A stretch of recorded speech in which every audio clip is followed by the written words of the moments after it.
You think you have a focus problem. You're wrong. You don't have a focus problem. You have a system problem. And there's a difference. A focus problem means something is broken inside you. A system problem means you never learned how your brain actually works. Nobody taught you this in school. Nobody taught you that your brain has rules, specific, predictable, measurable rules, and that when you ignore those rules, you will always fail to focus. Not because you're lazy, not because you're weak, because you're working against your own hardware. Let me show you what I mean. Marty Lobdell was a professor at Pierce College for decades. He taught psychology, and in that time, he noticed something. His students kept struggling, not because they weren't trying, they were. They were studying hours and hours every night. But they kept failing, they kept forgetting, they kept burning out. And Lobdell started asking why. What he discovered changed how I think about everything. Your brain is not a hard drive. It's not a container that fills up with information the longer you pour into it. It's more like a muscle. And like a muscle, it has a recovery cycle. It has a peak performance window. It has specific conditions under which it does its best work. And just like you can overtrain a muscle and make it weaker, you can overstudy and make your memory worse for it. The brain is not passive. It is an active system with needs. And it will enforce those needs whether you plan for them or not. Here is the first thing Lobdell found. And this is where most people immediately go wrong. After 25 minutes of focused study, your ability to retain new information drops sharply. Not gradually, sharply. There is a cliff. Your brain is trying to consolidate what you just learned, and if you keep pouring new material in before that consolidation happens, the new stuff overwrites the old. You're literally undoing your own progress. You study longer and you retain less. That is the trap. That is what millions of students fall into every single day. So what do? You take a break. A real break. Not scrolling your phone, not switching to a different subject. An actual rest. 5 minutes. You stand up, you walk around, you let your mind wander. And when you come back, your retention jumps. Because the break is not an interruption to learning. The break is part of learning. The consolidation happens during rest, not during effort. Most people think working longer is working harder. It's not. Working longer past that 25-minute threshold is like trying to fill a glass that's already full. You're just making a mess.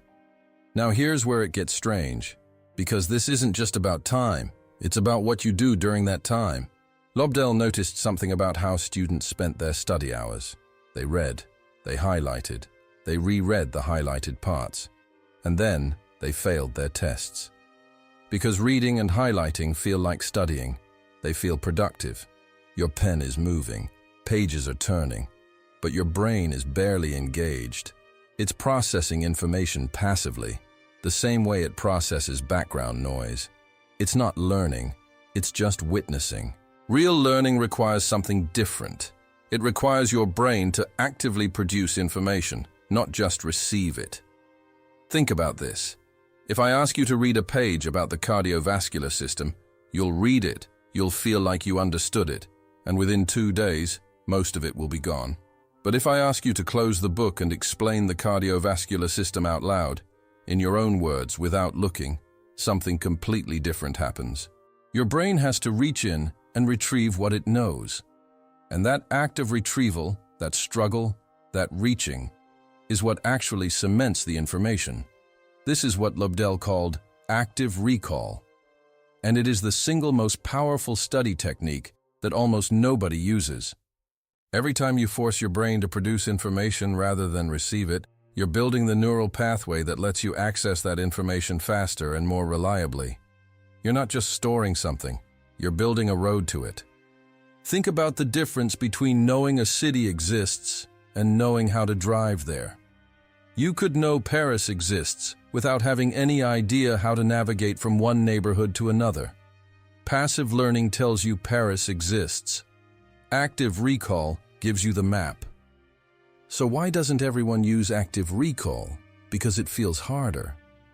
When you're reading and highlighting, you feel competent. When you close the book and try to recall, you feel stupid because you realize how little you actually retained. And most people interpret that feeling as failure. They think, I'm bad at this. I don't remember enough. Let me reread it. But that discomfort is not failure. That discomfort is the learning happening. The brain doesn't strengthen pathways it doesn't need to fight for. Easy retrieval doesn't build deep memory. The struggle does. Feeling like you don't remember enough, and then pushing through that feeling, that's the mechanism. That's what works. Now here's something that builds on top of that. You study tonight. You remember 80% tomorrow.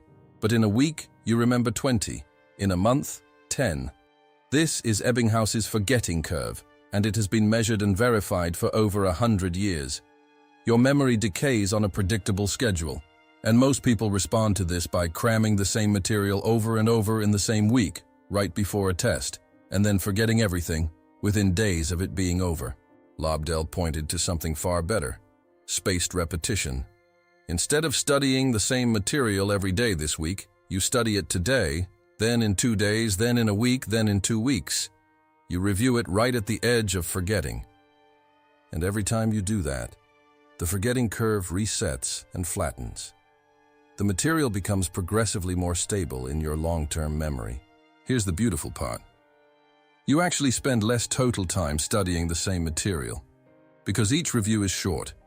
You're not relearning everything from scratch each time. You're reinforcing what's already partially there. Your effort goes down. Your retention goes up. This is not magic. This is the mechanical consequence of how memory works.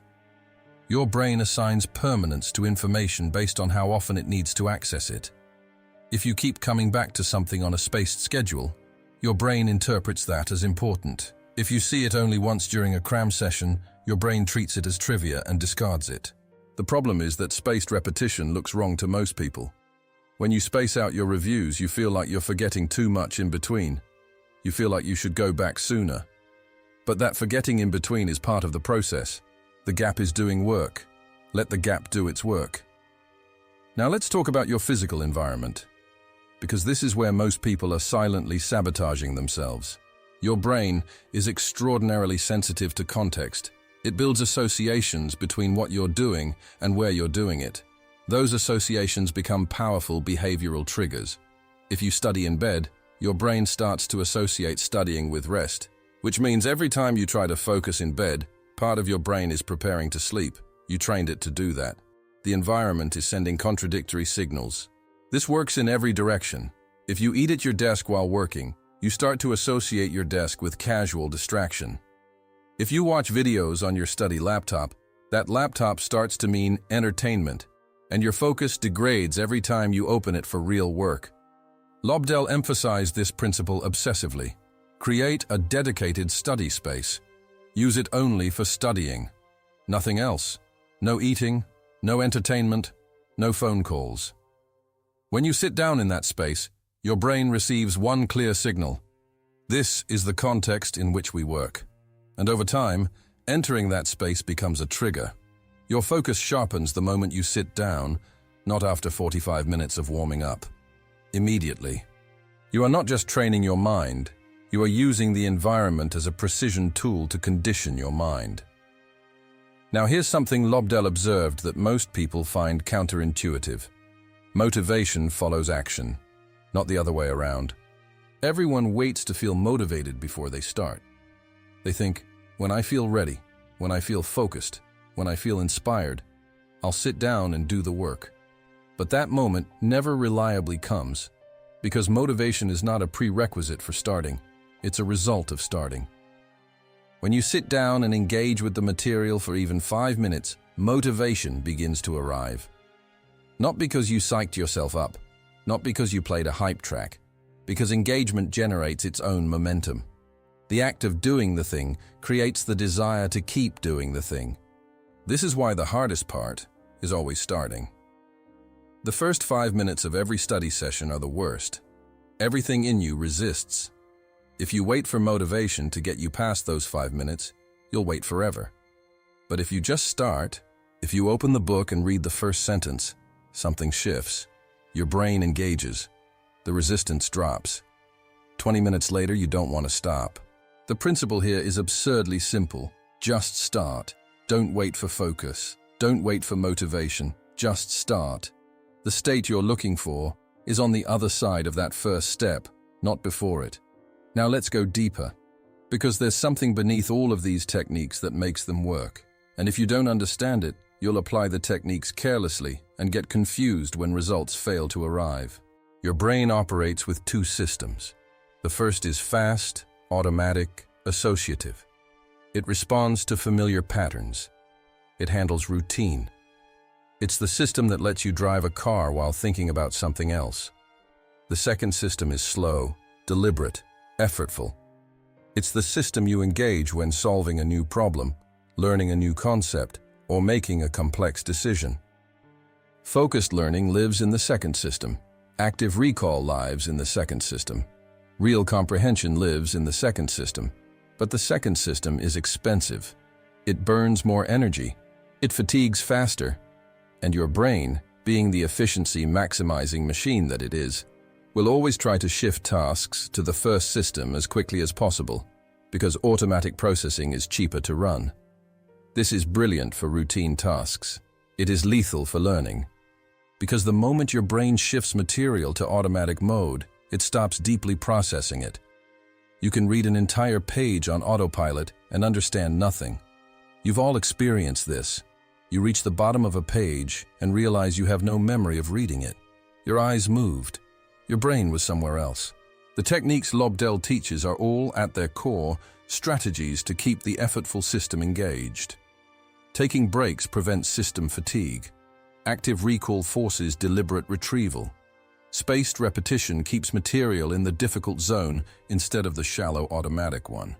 Dedicated environments prime effortful thinking the moment you sit down. Every single one of these maps directly back to that one underlying mechanism. When you see that, everything else makes sense. Now let me give you the piece that holds everything together.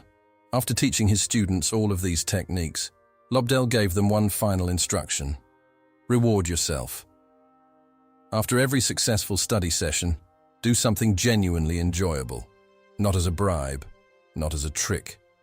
Because your brain runs on dopamine. And dopamine is tied to anticipation and reward cycles. When you consistently follow a behavior with real reward, your brain begins to assign positive value to that behavior. Studying starts to feel less threatening. The resistance before each session decreases. The momentum builds more easily each time. Most people approach studying as struggle followed by nothing. There is no reward signal attached. And a brain that receives no reward for a behavior will do everything in its power to avoid that behavior over time. That is not weakness. That is basic neuroscience. So give yourself a real reward, something you actually enjoy, something you reserve specifically for after-study sessions. Over time, this changes your relationship with focused work at a fundamental level. It stops being something you do against your will. It becomes something you associate with accomplishment and pleasure. And once that association is built, the motivation problem largely dissolves on its own. Now let me pull all of this together, because there's something I want you to see clearly. These 7 principles are not random tips scattered across a self-help blog. They follow the shape of a coherent theory. Study in focused sprints because the brain has a consolidation window. Use active recall because retrieval builds durable pathways. Use spaced repetition because decay is predictable and reversible. Control your environment because context shapes your neural state before you've even thought a single thought. Start before you feel ready because motivation follows action, not the other way around. Understand your 2 cognitive systems because real learning lives in the effortful one. And reward yourself because dopamine is the currency your brain uses to decide what behaviors are worth repeating. Each one of these follows from the others. They form a system. Marty Lobdell spent decades watching intelligent, hard-working students fail, not because they lacked ability, because they had wrong models of how learning works. They thought longer was better. They thought passive exposure was enough. They thought motivation came first. They thought suffering through study was necessary and even virtuous. All of those beliefs were exactly backwards. The science says, Shorter focused sessions, active retrieval, spaced reviews, controlled environments, starting before you're ready, engaging the effortful cognitive system, and rewarding yourself for doing it. Follow this, and you are not cheating. You are not cutting corners. You are working with your brain instead of against it. And when you do that, everything changes. The student who studies 2 hours using these principles doesn't just match the student who grinds for 6 hours the old way. They outperform them. They remember more in a month, in 6 months, in a year. Because learning was never about time spent in the chair. It was always about what happens inside the brain during that time. And the brain has rules. They've been measured. They've been verified. And they work every single time you stop fighting them.